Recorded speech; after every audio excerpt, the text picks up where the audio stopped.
Hi, everybody. This is Caroline Sotheby, and welcome to Up, Down, and Around Town.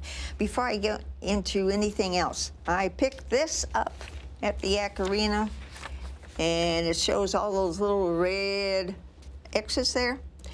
All the activities at Copeland Center have been canceled this week, but don't forget, if you want to vote early, those are the days you can go and cast your vote from 8 a.m. to 4 p.m. on this whole week, all the way.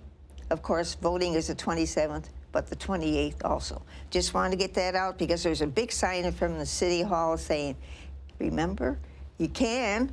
So this is where it is, Copeland Center, this week up to the 28th. Anyway, I just met this girl, and I'm thankful because my guest couldn't make it today.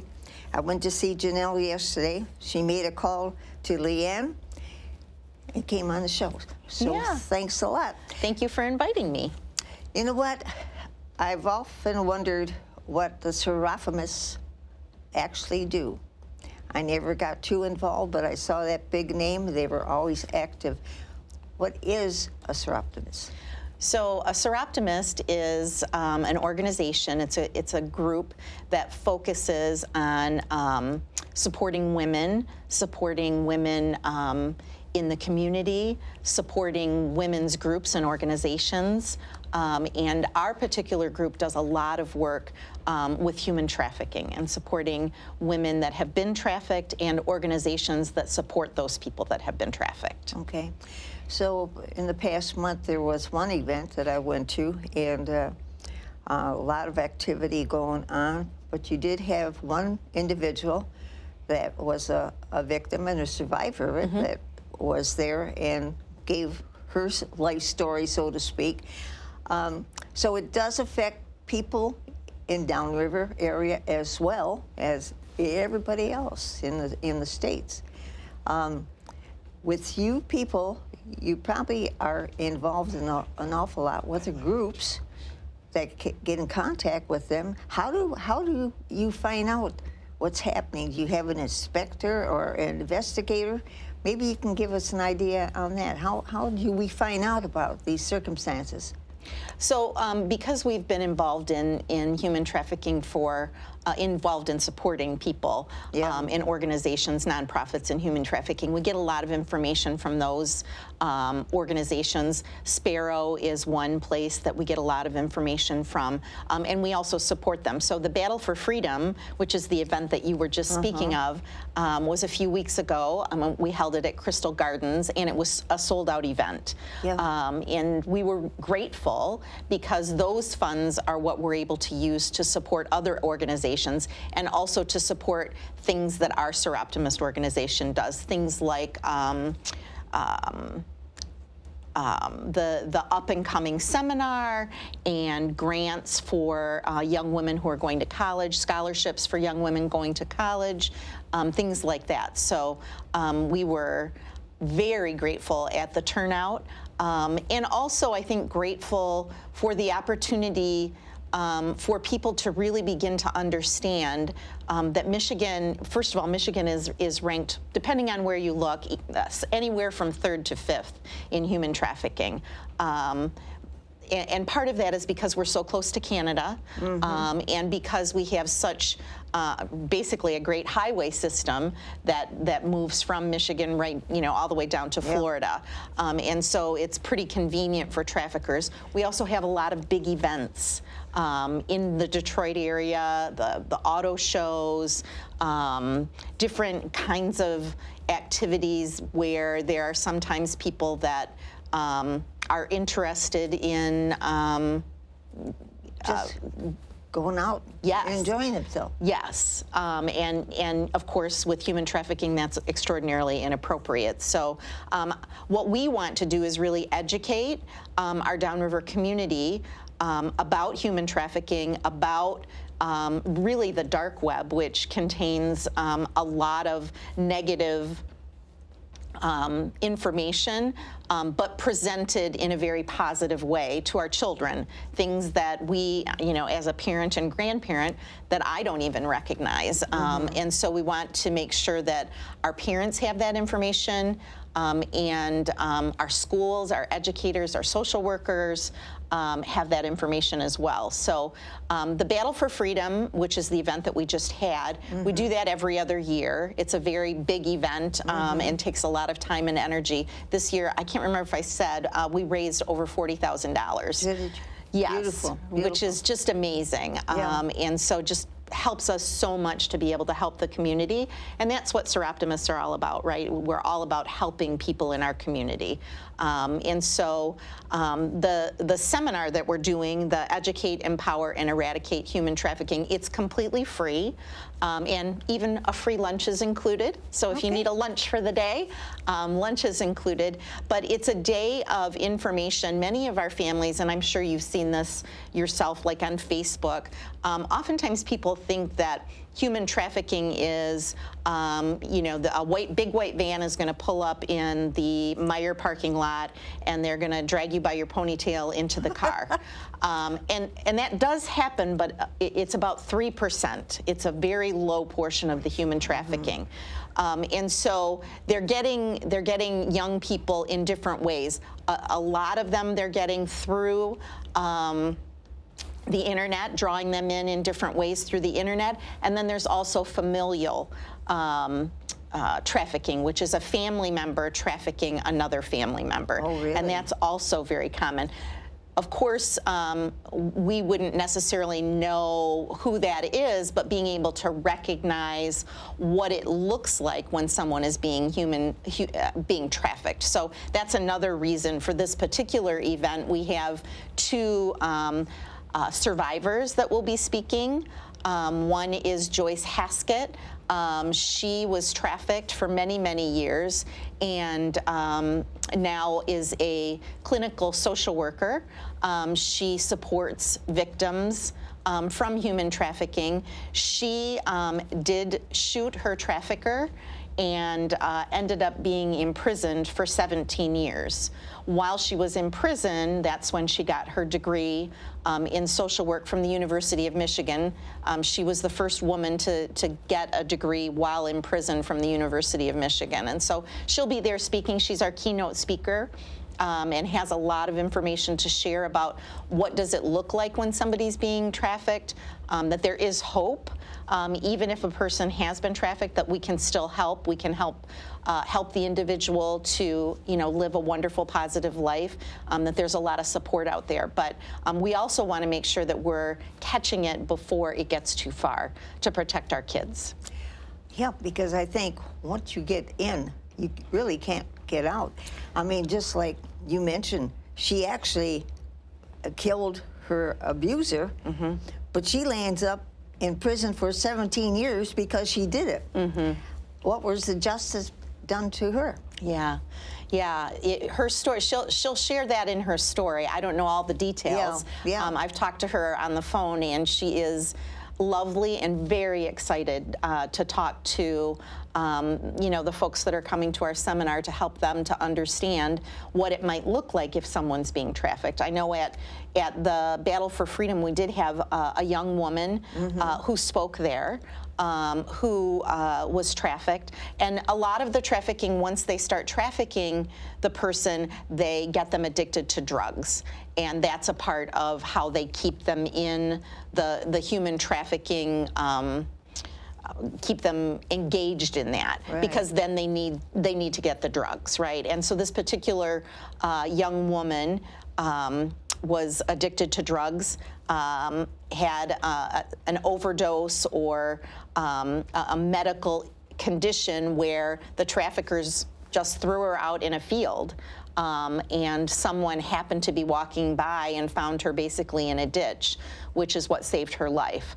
And then that is how she moved forward. That's how she got out of the human trafficking. But, she was a young woman from the Downriver area. And so I know oftentimes I live in the Downriver area too, and we feel like we're protected here, right? Our communities are small, we're safe. But human trafficking does exist in the Downriver area, and I think it's important that we all just learn more about it so that we can make sure that especially our youth are protected. And so the people that we'd love to see, we've reached out to all of the local mayor's offices, all of the chief of police, all of the fire chiefs. Wayne Risa has sent information out to all of the school districts in Wayne County. We've sent a lot of course, at the Battle for Freedom, we announced it there. Through this particular show, thank you again for having me so that we can spread the word. You can register. I believe that there's a... yeah, Jill can put it on, so be easier to see it. Yes. Okay. So there's a link, but you can also go to the Facebook page, the Soroptimist International Trenton and Downriver Facebook page. The link is also there. You can like that page and learn more about us that way. And you asked about what we do, and if anybody's interested in becoming a member, that's a great place to get information as well from our Facebook page. If anybody's interested in being a part of the organization and helping us to make a positive difference in the Downriver area. How many people do you have in your group right now? I don't know the exact number, but I would say there's probably about 35. Yeah? Okay. At one time, there was supposed to be, I think, didn't the group start out with the people or women that went to college and had a degree and decided to get together? Is that still somewhat of a grouping? Not necessarily. There are young women that join the organization, older women that join the organization, people that are retired, people that, it was really interesting because I just became a member right before COVID. And Janelle Rose, who owns Willow Tree, invited me to come and join. And so that's how I learned more about it. I assumed it was going to be all older women, but I was pleasantly surprised. There's just a great variety of young women up to people that are retired, and everybody kind of takes on an event and participates. So Janelle and I are co-chairs for the Eradicate, Empower, and Educate seminar. Again, we do that every other year. And so this is an opportunity, but we won't do it again for another, we'll take a year off and then come back to it. So I'm hoping that people will sign up today or sign up when they see your show and join us. Yeah, because I think there's, according to, we don't have that big one up there, right? But it is March 23rd. Yep. Summit Academy. What's the best way to get there? Yeah, so Summit Academy, it's at Summit Academy North at the Peak. That is our gymnasium, our large gymnasium facility. It is right at the corner of Sibley and Middle Belt. So there's access from 75 and 275. It's almost dead center right in between those two expressways. Very easy to get to. There'll be signs on the campus, and so. Again, the registration is at 8:30. The event actually starts at 9. We'll have some snacks and things for when people arrive.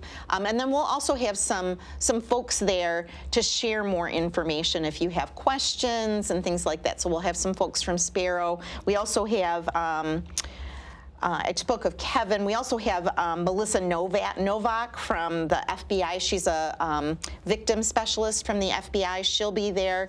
We have a couple of folks from Sparrow that will be there to speak. So we have a good variety. It's a short day. It's 9 to 2:15, so it doesn't take up your whole Saturday.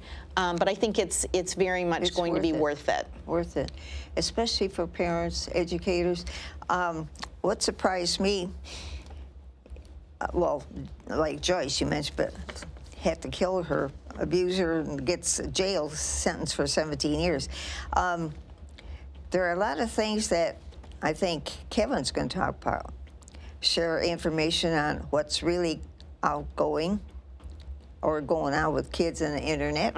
I mean, mother and dad are probably working. The kids do go to the internet a lot in order to have conversation, so to speak, but you have no idea who's really on the other end. Exactly, and that's what he'll talk a lot about. So it's there. The dark web is one issue. The other issue is that people that are basically up to no good with kids, they'll do anything they can to access them. And so, there are, they try to get to them through gaming systems, all different kinds of things that our children may think that they're in a chat room with another person that is the same age that they are, just because that person has said that, when that's not the case. And then they start enticing children to do things, to meet them places. And our kids are very trusting. They trust that you're who you say you are, but that's not necessarily the case. And so he's guaranteeing that you'll walk away with 15 things that every single one of us can do to protect our families from the negative impacts that might occur on the internet. Yeah. And of course, Janelle said the cell phone. That's another means that, for some people, they're probably looking at it and say, what is the word trafficking mean? Mm-hmm. Do you have a simple definition of it? Yeah, for the most part, it's sexual trafficking. There's work trafficking, right, where they bring people in to do work that they basically don't pay them for. But this is what we're talking about basically is sex trafficking. And so young people that they get involved, again, they focus on getting them addicted to drugs. They focus on then getting those young people to go out and bring other young people that they know into the organization. And so that's another way that they entice. And then they give them gifts and things like that because they've brought a new member in as another person that they can traffic. Wow, okay. So you have talked to some survivors. Can you imagine the story that they have told you? Did you say, could it really happen? And how did it and why? Yeah, it is hard to imagine, right? It's hard. It's hard for people to understand. For example, how could a person leave and work somewhere, be away from their trafficker, and go back? It's because of the manipulation. It's because of the drug addiction. It's all of those things that person is doing to manipulate either the young man or young woman, because it's young boys too that are being trafficked. It's not just young women. And so, yeah, it's frightening to think about, an innocent child who believes that they're talking to someone who might be their age in a chat room, and go out and meet them and end up in a very frightening situation. And in most cases, the parent doesn't have an idea what's going on. Exactly. It's funny you should say that. I think about my own children, and of course, we used to have a telephone in our house, and that went by the wayside some time ago. But when I think about, I didn't necessarily even know who was calling my children when they were older, because it didn't go through our house phone. And so things have changed, and I think there are some parents who do a great job of monitoring that. But I think it's overwhelming for parents too. And so trying to provide ways that parents can monitor what's happening on their children's cell phones, what's happening in the activities that they're participating in, the game rooms that they're in, the things like just different games that they play. I don't want to name any specifically because I'm not sure which ones they're engaged in, but I know that Kevin Outland will speak specifically to very specific apps that our kids use on a day-to-day basis. And they could be just completely innocent, but there are signs that we can watch for as parents to make sure that if something's going on, we can be more aware of it and make sure that then our child isn't involved, or grandchildren in my case. Yeah, but say if a parent has an inkling, what can they do about it? That's a good question. I'm going to rely on Kevin to help inform us more about that, because I don't have the answer. Because you often wonder, okay, I know something's happening, but do you go to the police? Do you go here? I mean, how do you sort of interfere and try to pull them back into your family rather than keep them there? Yeah, I mean, my first inclination, if I didn't know, I would go to the police. I mean, I think that's your first place to check in. But I'm hoping that Kevin will give us some very specific information to help us all to know how do we help our kids to recognize that this is happening. Because, of course, in this day and age when, cell phones are a part of many young adult lives and young children. Even at the dinner table, and no matter where it is, they're at the phone and Yes. So it's like, give me that phone. I did that once to my grandson. He came to visit, and I said, give me that phone. You came here to talk to me, not to that person. And he looked at me like, okay, Grandma. But sometimes it's aggravating. Because you think you depend on more of that thing that's in your hand, and to the person on the other side that might be just, listening part way. But it's our generation, our age, our era now. Yes, it definitely is. I work I also work at Summit, and so we see our young students that sometimes third grade carry a cell phone, have a cell phone at a very young age, and this is certainly not just our school. It's happening all over. So I think really equipping our parents with tools and permission, right? You own that cell phone. Being confident that you can take that cell phone and go through it to make sure that you're doing it to make sure that your children are safe. Then they say, "Oh, you're checking up on me." Yes, because we don't necessarily know what the other people out in the world are doing, right? So we're checking to make sure that you're safe. Okay. And I think that's a pretty reasonable thing to do as a parent. Okay. Hey, for a reminder, Educate, Empower, and Eradicate, a free human trafficking conference, March 23rd, Summit Academy. Check-in time is 8:30. And, of course, the session will start at 9. This is a must-attend session for parents, educators, healthcare workers, law enforcement staff, social workers, community advocates. I'm sure you're going to have a lot of people calling. You're going to try to take as many as you can. So maybe we can go to that again. There it is, https://F8S.co/27SK.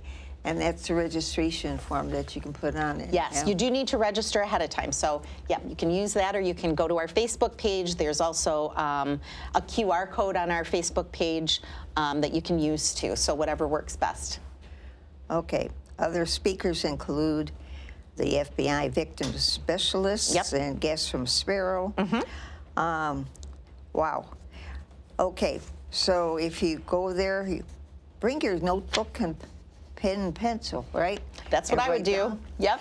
And I mean, ask questions like I just asked a stupid question, but in a way, it's like, what do you really do if you sign? I don't think there are any stupid questions in this world. This is a world that is very unfamiliar, and so I think we will have a question and answer session at the very end as well. Okay. That all of the speakers will be there to respond. Okay, that's going to be something then. It is. Okay, that's the 23rd. I got a couple things, though, just to let you know. The Rotary is having, hey, you play euchre? Euchre tournament, and that's March 1st.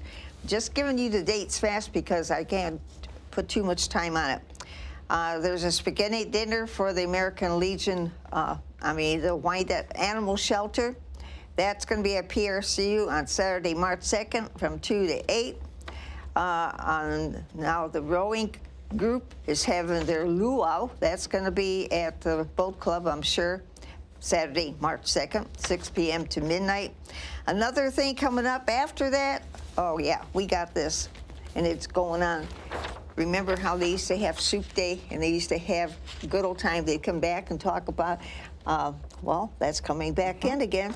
And that is March 5th. All right. March 9th, The wild game. Remember how it used to be? Johnny Kolakowski started with the muskrats, and he had to get permission to find out and tell to the state where he bought and ordered the muskrats from. They had to go there and make sure it was all legal, it was all clean. Then he was able to sell it. And so he started off actually with the wild game. And remember Johnson, who's the Roosevelt High School football field named after, he was involved with it. Well, now there's a whole new group. They're going to have it March 9th, starts at 12 noon. Another thing, the jazz band, which we had seen recently, they're going to be at the Unified Basketball game at Roosevelt High School on March 9th. That's just some things coming up. So you got to make sure, hey, put that thing on your calendar, get an idea what you like, you know where to go. And March 23rd, Summit Academy. Summit Academy North, yes, educate, empower, and eradicate human trafficking. Hey, thanks for coming. I appreciate it. Thank you. It was a delight. Well, it was different. And come on when you have more information on other things, okay? We sure will. Thank you. Okay. And thank you for watching. Hope you learned something today, just like I did. Take care. See you next time on Up, Down, and Around Town. Bye now.